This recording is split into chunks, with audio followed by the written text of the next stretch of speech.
मातरम। Eighty news Mumbai के लिए मैं अजीत सत्यार्थी अभी सीताकुंड पहुंचे हैं, जो गया स्टेशन से 4-5 किलोमीटर की दूरी पर मुफस्सिल और बाईपास रोड जो है, जो बोधगया की ओर मिलती है, उसके ठीक नीचे से दाहिने तरफ से इसका एक रोड आता है, जहां पर माता सीता ने दशरथ जी का पिंडदान किया था।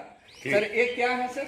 ये सीताराम कुंड है। यहाँ पे भगवान रामचंद्र जी और लक्ष्मण जी और माता सीता अपने पिता राजा दशरथ जी को गया जी में पिंडदान करने के लिए आए। अच्छा, इसी जगह पिंड जी। ये दाहिने तरफ में माता सीता हैं और बाएं तरफ में रामचंद्र जी हैं। ये राम सीता पति पत्नी मिलकर राजा दशरथ जी को इस नदी में पिंडदान देकर मोक्ष की प्राप्ति की। अच्छा, ये इसके पहले जो है जो गेट बनी हुई है, तो उसके नीचे से जो ढलने की रास्ता कब बनी है, जो जीटी रोड बनी है? तो ये जीटी रोड बनी है फिलहाल में, जब जिस समय हृदय योजना से सीताकुंड में जो काम लगी थी ना, उसी तरह सीएम नीतीश कुमार जी को आगमन था, उसी झोंक में ये रोड बना। और उसके बाद यहाँ का विधि व्यवस्था प्रशासन का तो कुछ व्यवस्था नहीं दे, यहाँ कोई व्यवस्था नहीं है। केंद्र सरकार के तीर्थ हृदय योजना से 7 करोड़ की लागत से सीताकुंड लगी है। यहाँ कभी पंखा चोरी, कभी बॉल चोरी है। 2 दिन पहले लाइट मोटर, जो सीताकुंड का मोटर है, उस मोटर को अज्ञात व्यक्तियों ने पी खाकर आकर चूर दिया। हमने मुफस्सिल थाना में अवैध सूचना दी। सूचना देने के बाद थाना आए, देखे, इंक्वायरी करके चले गए। हम जिला प्रशासन और माननीय मुख्यमंत्री नीतीश जी से मैं ये बताता हूँ कि ये हृदय योजना केंद्र सरकार से जो सीताकुंड में 7 करोड़ की लागत से लगी है, थोड़ा चलते चलते बात करें। हाँ, चल से यहाँ पे हृदय योजना से लगी हुई है, ताकि आने वाला समय में यहाँ पर बहुत अच्छा लग सकता है, काफी अच्छे लग सकते हैं। मगर यहाँ कोई किसी तरह का ध्यान नहीं है। मैं यहाँ का इंचार्ज दिनेश कुमार पांडे, जब से ये बनी है, ये सीताकुंड जब से बनी है, तब से इसे मैंने 2 साल से इनको मैंने देख रेख कर रहा हूँ। अभी तक मैं जो भी प्रशासन आते हैं, नगर आयुक्त हो गए हैं, डीएम साहब हो गए, जिनसे हम लोग से बातचीत होती हैं, कहते हैं सर कि यहाँ कुछ सुरक्षित 24 घंटा के लिए दिया जाए, ताकि आने वाला समय में सीताकुंड का नाम का रोशन हो, सीताकुंड नाम बिगड़ ना जाए। यानी कहने का मतलब है कि यहाँ की हिफाजत के लिए ना ही प्रशासन ध्यान दे रही है और ना ही यहाँ के सही तौर पर हमारा विधि व्यवस्था ठीक हो पा रहा है। हाँ, इसके लिए आपने प्रशासन को भी आगाह किया, लेकिन प्रशासन इस पर कोई कार्रवाई नहीं कर रही है। आपने डीएम साहब को भी लेटर दिया, वो भी कार्रवाई नहीं कर रहे हैं, ना ही कुछ लेटर सूचना दिए थे। सूचना दिया जी, सूचना दिया गया है, नगर आयुक्त साहब का दिया हुआ है, बोले कि कमेटी बनाएंगे। मगर हम लोग को कहना है कि प्राइवेट कमेटी हम लोग का नहीं चाहिए। जब भी रहेगा तो यहाँ सरकारी कमेटी टिक सकता है, प्राइवेट कमेटी यहाँ नहीं टिकेगी। दिनेश जी का कहना है कि प्राइवेट कमेटी की जरूरत नहीं है और नहीं टिकेगी, यहाँ पे सरकारी कमेटी होनी चाहिए, जो वास्तविक में सत्य है कि सरकार के अंडर हैंडिंग से काम होता रहेगा। बगल में आप देख रहे हैं पहाड़ है, पहाड़ में लोग कई तरह के आ रहे हैं, जा रहे हैं। रात में 8 बजे के बाद, मैं 9 बजे के बाद धूप दिया, अगरबत्ती भगवान को दिया हुआ जलाकर हम यहाँ से फौरन घर चले जाते हैं।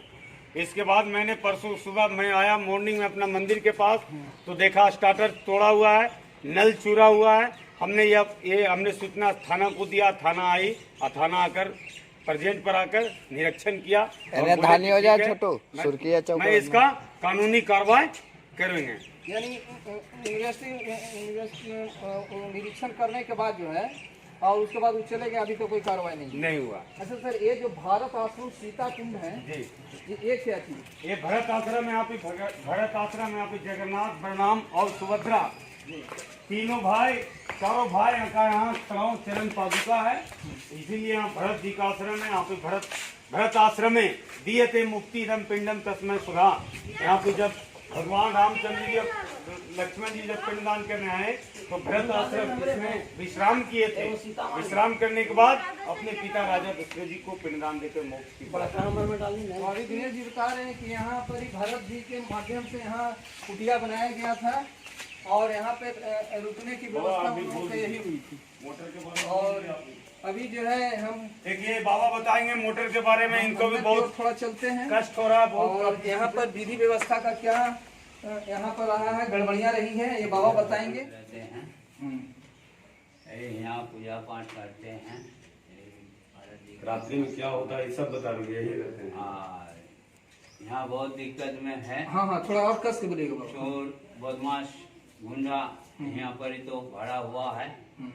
रात होता है तो दारू फारू पीता है, मंदिर में बैठ के बदमाशी करता है, मंदिर को भी तोड़ताड़ करता है। पानी वाला स्टार्टर तोड़ दिया। पानी वाला जो पानी का दिक्कत है, पानी बहुत दिक्कत हो गया है, पानी का पाइप फाइप लगा हुआ है उसको भी तोड़ देता है। बिजली का तार कारण का बिजली का जो तार फार सब रहता है उसको भी तोड़ देता है। रात को बहुत झमेला होता है यहाँ पर। 8-9 बजे से यहाँ पर ही भीड़ हड़ताल रहता है और ये सब दारू पीने का सब झमेला यहाँ पर नदी में होता है। अभी बाबा का कहना है कि यहाँ पर बहुत से असामाजिक तत्व आकर के यहाँ से शराब का पान करते हैं और शराब पान करने के बाद यहाँ बदमाशी भी करते हैं और यहाँ कोई किसी को नहीं बोल सकता क्योंकि यहाँ खुद ये लोग इन लोग को सुरक्षा प्रदान नहीं है। ये क्या कर सकते हैं? इसलिए कम से कम तो सरकार और बिहार सरकार को या तो केंद्र सरकार को यह चाहिए कि यहाँ वास्तविक तौर पे यहाँ पर लोगों को सुरक्षा प्रदान किया जाए कि ताकि ये जो पौराणिक यहाँ सीता कुंड है वो हमेशा बरकरार रहे और यहाँ का पुजारी अच्छा हाँ क्या बोले। अच्छा बाबा, कहने का मतलब है कि अभी आप लोग यहाँ जो भी रहते हैं रात में रुकते हैं या नहीं? रात को रुकता है बोल के यहाँ पर सब बाहर का आदमी आता है, दर्शन करता है, करके चला जाता है। जाने का बाद यहाँ पर विद्युत चालू होता है। जैसे सुरक्षा नहीं है यहाँ पर, कोई गार्ड फार्ड नहीं रहता है और यानी असामाजिक तत्व के वजह से आप लोग को भय व्याप्त रहता है। बहुत भय रहता है। काफी आप लोग भयभीत रहते हैं। बहुत भय। लेकिन फिर भी सुरक्षा के लिए आप लोग अड़े हुए रहते हैं कि ये जो हमारी पुरानी धरोहर है, ये धरोहर को बचा के हमको रखना है। यही बाबा जो जाते हैं हम लोग उनका सही सलामत ठीक ठाक चले, मंदिर फंदिर सब ठीक ठाक रहे, इसलिए हम लोग का भय भी। आप लोगों को बोलेंगे जो यहाँ सुरक्षा का व्यवस्था कीजिए, जो है तो हम लोगों का डर कर। अच्छा दिनेश पंडित जी, आप ये बताइए कि आप अपने स्तर से यहाँ के बारे में क्या कहना चाहते हैं? कैसा आपको लगता है यहाँ के माहौल को देख? मेरा यही लगता है कि 8 बजे के बाद हम लोग आरती मंगल चले जाते हैं। प्लस ये लोग बाबा हैं, ये बाबा लोग हम लोग यहाँ पे रहते हैं, ठीक है ना। तो रात में हम इसलिए हम लोग मंदिर से बाहर नहीं निकल रात में इसलिए हम मंदिर से बाहर नहीं निकलते हैं कि ताकि कोई किसी तरह के असामाजिक तत्व लोग के आते हैं, खान पियन क्या करते हैं, कोई सामान तमान भी रखे हैं, मार दिया कुछ कर दिया, तो हम लोग बाल बच्चेदार हैं। हम लोग के पास गरीब आदमी, हम लोग मांगते खाने वाला आदमी हैं। हम लोग को डर लगता है। अगर सरकार से हम डीएम से जिला प्रशासन से विनती करते हैं कि यहाँ सुरक्षित दिया जाए ताकि यहाँ मंदिर सुरक्षित रहे, यहाँ का पुजारी सुरक्षित। मैंने आगंतुकों का रहने का व्यवस्था यहाँ नहीं है। यहाँ कोई किसी तरह का धर्मशाला वगैरह ये सब भी नहीं, कुछ नहीं है। तो लोग आते हैं और जहाँ तहाँ जैसे भी रहना होता है रह लेते हैं। हाँ। उसके बाद जिनको जाना होता है चले जाते हैं। आने वाले रहते हैं तो हम लोग एक पार्क बना हुआ है, उसमें जो जिससे का रहने का व्यवस्था नहीं उसको हम लोग व्यवस्था देते हैं, खाने पीने का व्यवस्था देते हैं। इस आश्रम में उनको विश्राम करने के लिए हम लोग रात भर रुकने के लिए जगह देते हैं। चलिए पंडित जी, थोड़ा आगे हमें बताइए कि यहाँ पर जो पौराणिक काल में जो माता सीता पिंडदान की थी और रामचंद्र भगवान के पूछने पर उन्होंने 5 चीजों का उदाहरण दिया था कि वो लोग मेरा प्रमाण है जी। तो उस प्रमाणिकता के बारे में आप क्या बताना चाहेंगे कुछ? जी एकदम बिल्कुल बता सकते हैं। वही राजा दशरथ जी का हाथ निकला हुआ है जो सीता माता ने हाथ में पिंडदान दिए थे। जब रामचंद्र जी और लक्ष्मण जी और सीता माता जब 14 बरस वनवास काट के लौट रहे थे, उसी बीच राजा दशरथ जी को मृत्यु हो गया था। तो राजा दशरथ जी की मृत्यु होने के बाद रामचंद्र जी और लक्ष्मण जी और माता सीता इस गया पावन भूमि पर आए और बोले कि जब सारे देवताओं को गया जी में देवताओं को जगह मिल सकता है, या भगवान नारायण विष्णु आके स्वयं इस जगह पे फल्गु नदी तीर्थ गया मोक्ष धाम के ऊपर यज्ञ किए, तो मेरा पिता राजा दशरथ जी को क्यों नहीं मुक्ति मिल सकता? तो माता सीता को इस फल्गु नदी रिवर जो है, इस नदी में माता सीता को बैठा दिए और भगवान राम लक्ष्मण चल गए बाजार सामान लाने को। राजा दशरथ जी को हाथ निकला और सीता माता से आकाशवाणी हुआ कि हमें पिंडदान दीजिए। सीता माता बोलते हैं कि आप मेरा ससुर फादर इल्ला, मैं आपका बहू, मैं पिंडदान नहीं कर सकता हूँ। आपका पुत्र आएंगे तो पिंडदान करेंगे। राजा दशरथ जी बोले कि अगर मुझे तुम पिंड नहीं देती हो तो सूर्य अस्त हो जाएगा और सूर्य अस्त होने के बाद स्वर्ग की प्राप्ति मुझे नहीं मिलेगा, मुझे नर्क की प्राप्ति मिलेगा। तो यह पिंडदान किस चीज से हुआ था जब बाजार वगैरह बंद था? तो ये माता सीता ने नदी का बालू, जो फल्गु नदी का, त्रेता युग में इसमें 3 तरह का धारा बहता था, दूध, मध और घी को। जब से माता सीता ने इनको श्रापित किया तब से ये नदी अंतर्वाहिनी, अंदर की धारा बहता है। जब बारिश होता है जल रहता है, नहीं तो अंदर की धारा बहता है। अभी दिनेश कुमार पांडे जी ने जो बताया कि यहाँ पर जो है यहाँ की धारा यानी कैरेंट, नदी की कैरेंट यानी धारा जो होती है अंदर अंदर ही बहती है, जबकि एक हाथ कोड़ने के बाद या खोदने के बाद पानी अपने आप निकल जाता है। जी, राजा दशरथ जी, और आगे चलिए दिखाते हैं राजा दशरथ जी का हाथ। आगे का मंदिर है और ये भरत आश्रम के ठीक बगल में, यानी भरत आश्रम जहाँ बनाया गया है, राजा भरत ने जो जहाँ कुटिया बनाए थे, तो ठीक बगल में माँ काली का यहाँ पर स्थान है। और ये स्थान है आपका राम लक्ष्मण सीता, इनका स्थान है। राम लक्ष्मण सीता इसी रूप में आए थे। भगवान और सीता माता का यानी जानकी माता और लक्ष्मण जी का यहाँ तस्वीरें हैं, ये जो देख रहे हैं आप। इस रूप में गया में पिंडदान करने। इसी रूप में आए थे पिंडदान करने के लिए गया में। हाँ, की ओर चलते हैं जहाँ पे महाकाली का, नदी के किनारे महाकाली का मंदिर है, माँ सीता का, मातृका सीता छूटे हैं। आपका संतोषी माँ का एक मंदिर यहाँ बना हुआ है जो नदी की ओर ले जाता है। ऊपर से मैं जब आ रहा हूँ तो देख रहा हूँ कि नीचे में काफ़ी कचड़े वगैरह भरे हुए हैं। पता नहीं है नगर निगम अपने स्तर से काम करती है या नहीं करती है, या पंडित जी लोग खुद करते हैं। दिनेश जी आप ये बताइए कचड़ा वगैरह क्यों लगी हुई है? का बराबर ऐसा ही रहता है क्या कचड़ा? बराबर रहता है। हम मॉर्निंग में 7 साढ़े 7 बजे नगर निगम के लोग आते हैं, 2-3-4 बंदे आते हैं। उसके बाद 2-3 घंटा अपना साफा सुथरा किए, उसके बाद चले जाते हैं। इसके बाद कोई भी यात्री आता है पिंडदान वगैरह करने के लिए, तो जैसे जो साफा सुथरा जो गंदगी है वो तो ऐसे ही पड़ा रहता है। यहाँ 24 घंटा सुरक्षित साफ सुथरा गार्ड के लिए चाहिए। यानी स्वच्छता का भी कोई यहाँ पर कोई कार्रवाई नहीं किया जाता है कि स्वच्छता कैसे रखा जाए यहाँ? हाँ, स्वच्छता का कोई। आइए अब इसके नीचे थोड़ा आते हैं, नदी के किनारे में। पंडित जी ये क्या है? ये महादेव भोलेनाथ का मंदिर है। और ये बना हुआ सब ये तो बैठने का, विश्राम करने का, विश्राम करेगा। ठीक। ये फल्गु नदी है ना। और विष्णु पद कहाँ पर है? वो सामने, ठीक। कैमरा थोड़ा उधर लीजिए। वो जो पंडित जी सामने में जो आप देख रहे हैं वहाँ पे जो झंडा वगैरह लगा हुआ है विष्णु पथ है। यहाँ पर भगवान विष्णु का स्थान है और भगवान विष्णु का चरण है। पास में श्मशान घाट, पास में श्मशान घाट भी है। भोलेनाथ का बहुत बड़ा मंदिर है सीता कुंड का, और ये ठीक नदी के ठीक किनारे में लगे हुए हैं। और यहाँ पर एक सीता कुंड का और मंदिर है, मेरी चारों तरफ सीता कुंड के नाम से ही है। यहाँ पर काली है, दुर्गा है, लक्ष्मी है, भगवान शिव हैं, संतोषी हैं, सभी लोग हैं। सभी लोग का यहाँ पर मूर्तियाँ स्थापित है। द्वारपाल देवी हैं जो सीता जी को रक्षा करते हैं। या जिस तरह गांव में गोरैया वगैरह होते हैं जो गांव का रक्षा करते हैं, उस तरह सीता माता की रक्षा करने के लिए यहाँ द्वारपाल जी हैं। और आइए अभी यहाँ पे हम ले चलते हैं, सीता कुंड वार्ता भी करेंगे। और ये माता सीता का स्थान है, यही सीता कुंड जी, यही कुंड है। राजा दशरथ जी का जो हाथ निकला है, जो सीता माता अभी जो आप देख रहे हैं कि राजा दशरथ जी का हाथ इसी जगह निकला था जो पिंड मांगे थे। और उनकी बहू सीता ने एक नदी के बालू से ही पिंड दिए थे। और उसी समय भगवान श्री रामचंद्र ने पूछे थे भी कि आपने पिंडदान दे दिया? उन्होंने कहा हाँ, लेकिन प्रमाण के लिए उन्होंने 5 चीजों का नाम लिए थे। पंडित जी आप यहाँ देख रेख करते हैं सीता कुंड का, आप रहने वाले कहाँ के हुए? तो क्या यहाँ का आप विधि व्यवस्था जो है उससे आप संतुष्ट है क्या? यानी यहाँ अभी तो दिनेश पंडित जी बोल रहे हैं कि यहाँ चोरी वोरी भी हो जाता है, ताला भी तोड़ दिया जाता है, यहाँ का प्रशासन का कोई व्यवस्था नहीं है। तो गुहार आप लोग लगाते हैं प्रशासन के पास, लेकिन प्रशासन फिर भी नहीं आता है।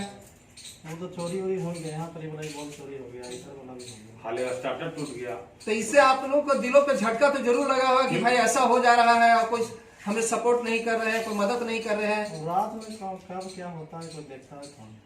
तो आप लोग तो प्रयास करेंगे ना कि डीएम साहब के माध्यम से यहाँ कोई सुरक्षा का घेरा बने कि ताकि हम लोग भी सुरक्षित हों। हाँ, वो तो होना चाहिए। अभी रविशंकर जी से हम बात कर रहे हैं, और रविशंकर जी जहाँ सीता कुंड के मेन जो स्थान है जहाँ पर ही राजा दशरथ का हाथ निकला गया था, ऐसी मान्यता है लोगों की, और जहाँ पर पिंडदान किया गया था माता सीता के माध्यम से, इनसे हमने ये भी सवाल किया कि यहाँ की विधि व्यवस्था के बारे में, तो इन्होंने अपने विधि व्यवस्था के बारे में यही कहा कि यहाँ की विधि व्यवस्था भी ठीक ठाक नहीं है पूरी अच्छी तरह से। यहाँ पर एक सीता कुंड द्वार बनाया गया है जो सीता कुंड में प्रवेश करते हैं, और यहाँ पर नीचे में ये नदी है। ये नदी, इस नदी का नाम फल्गु नदी है। यही नदी बोध गया में निरंजना नदी के नाम से जाना गया। जब उसके साथ एक मोहाना नदी मिला तो दोनों नदी का मिलन स्थल जहाँ हुआ, इसके बाद इस नदी का नाम फल्गु पड़ा। और इस सामने में देखिए, इसी की अभी चर्चा हो रही थी विष्णु धाम की। ये विष्णु धाम है और किनारे में इस सारे क्षेत्र जो है सीता कुंड का क्षेत्र है। और बगल में ऊपर से जो रास्ता आ रही है मुफस्सिल, यह जीटी रोड है, मुफस्सिल को जोड़ती है बोध गया से, और उसके बाद डोभी रोड से भी जोड़ती है। आइए आगे हम देखिए इसका मेन गेट का क्या हालचाल है, वहाँ की रोड का क्या व्यवस्था है। का सीन भी बाहर का सीन है सर।